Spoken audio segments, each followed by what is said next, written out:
All right, guys, here we are out on our first ride now with the Techrails Sabers. Absolutely awesome. And just that little bit of tilt in the front and the back, along with the flight fins, just make you feel so much more locked in.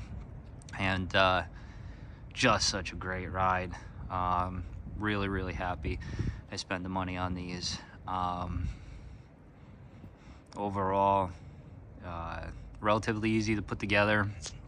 So again, we'll go over some stuff here. So when you get these, you of course get the rails. I got the rail guards with it. You know, it's a pretty pricey investment, so I want to protect them. Plus they just look awesome in the carbon fiber. So it was a pain in the rear end having to put the adhesive on these. And I just wanted to reiterate, in my previous video I said that I reached out to Matt and he said to put it on the adhesive and then you cut out. Make sure you don't do that while it's on the rails. You don't put the adhesive on the rail and then the rail guard on and then cut it. It should be, you know, pretty easy to tell that that's not what you do, but just to make sure no one screws up the rails because you'd scrape up your rail, you put the rail guard on the adhesive, then you cut out all the holes while the adhesive's on the rail guards, remove the protective backer, and then you slap it on there. It is definitely a pain in the ass to cut, but you take your time, and it takes a lot of time, but once you do it, it looks great. So, and then you have it comes with titanium bolts here. You have the two different heights, and then there's another set of threaded holes inside the axle block here, so you can even change the height a little bit different. So I like it here. It's just slightly lower than the stock rails, and it just feels good. You feel locked in. I went the purple and green scheme here. My plan is to eventually get new bumpers here, throw some green ones on here to kind of match the scheme, because I got the green going with the flight fins here.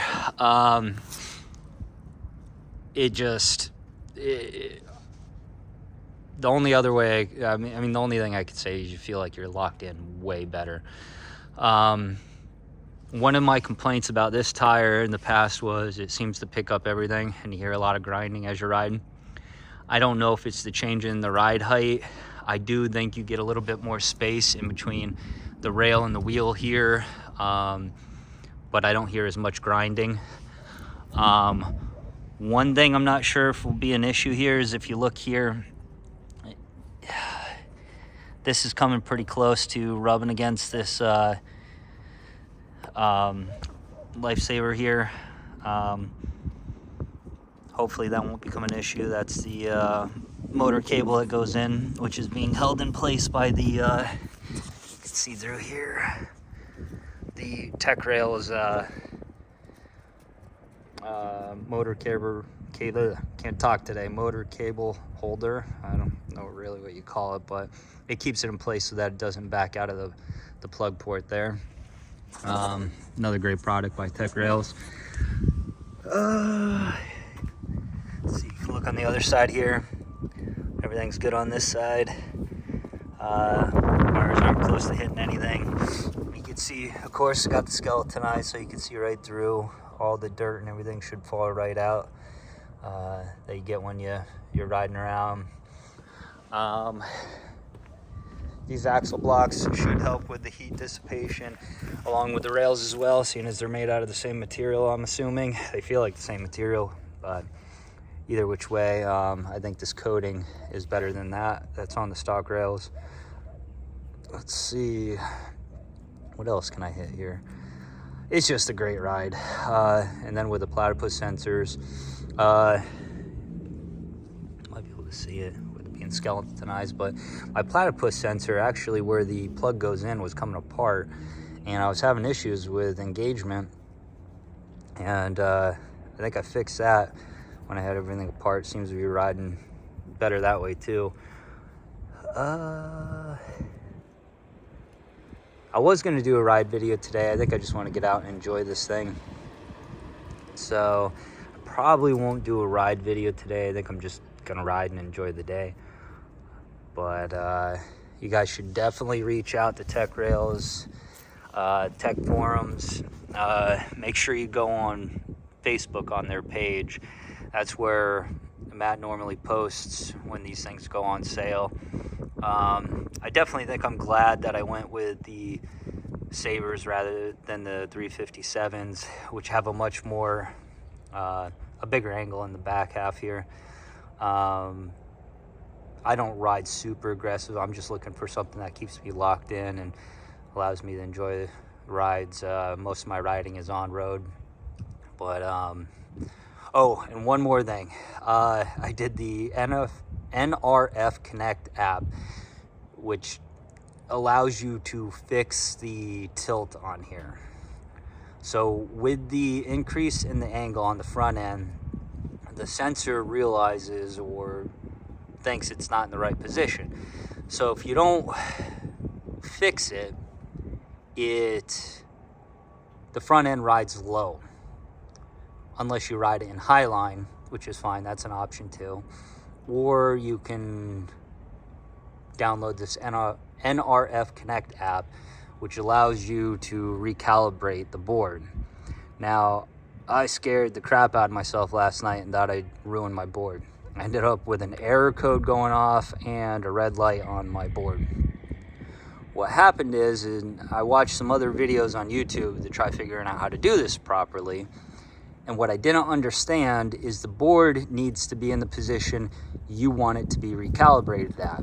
So if I want it to be recalibrated at that angle, then that's when I put in the commands. Or if I want it level, which is what I ended up doing after I was able to luckily get it fixed, is I put an actual level on there and made it because I wanted to ride level, like stock kind of, with the tilt up in the front and the back.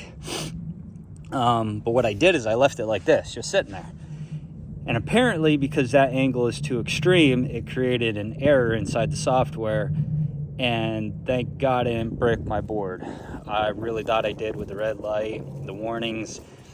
Luckily, I was able to go back through the app. I leveled this, recalibrated it, and it seemed to have fixed everything.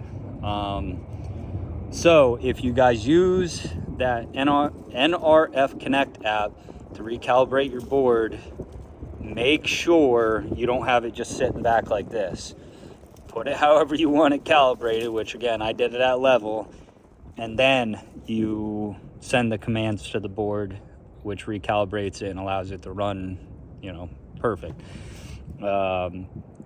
I ride mostly in Apex, and I have it on Apex now, and after using the NRF Connect app, this is my normal ride, which has the tilt up in the front and the back, and it just makes you feel much more locked in. The board seems more responsive, and it just does what it's supposed to do real nice.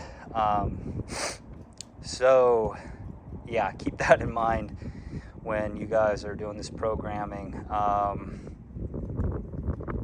And they kind of touch on it in the videos that I watch, but I just want to make it very clear that if you recalibrate the board with that app, make sure it's to the angle that you want and it's level. If it's too extreme, it'll brick the board, because it did brick it. It was red, it wouldn't work, and luckily I was able to recalibrate it again and it solved the issue for me. So be careful on that. Otherwise, guys, thanks for watching. Like and comment below, and eventually here I'll be putting out some ride videos once I get some more miles on this thing. But I am super excited. Overall on the entire board, I'm around 1,500 miles, I think. Or no, not 500, 1,100 miles. How am I thinking? I got about 500 miles on the Enduro tire there. It's still lasting pretty good. Just super excited. So much fun. So keep coming back, and we'll get some more ride video in there. I'll let you know if I adjust the height at all and try some different ride heights. And yeah, we'll go from there. Thanks to Techrails and Matt Shoemaker for putting out such an awesome product, and definitely check out their page, techforums.com, and he's always posting on the OneWheel GT sites, the owners group, and there's a Tech Forums Facebook page, so check that stuff out too. And also, if anyone's interested, in the other videos you'll see I have red axle block axle carriers with the titanium bolts, and I have carbon fiber quarter fenders, all from Techrails, that I'm looking to sell. Not sure what I should be asking for from them yet. They're basically new. Well, the axle blocks look like new, but they do have probably about 800 miles on them, because I put them on this board relatively new after the overheating issue. So but yeah, I may end up just selling them on eBay or something else. So I don't know if YouTube allows me to post that stuff or attach it in the comments here, but I might try it and see what they do. All right, guys, thanks again for watching.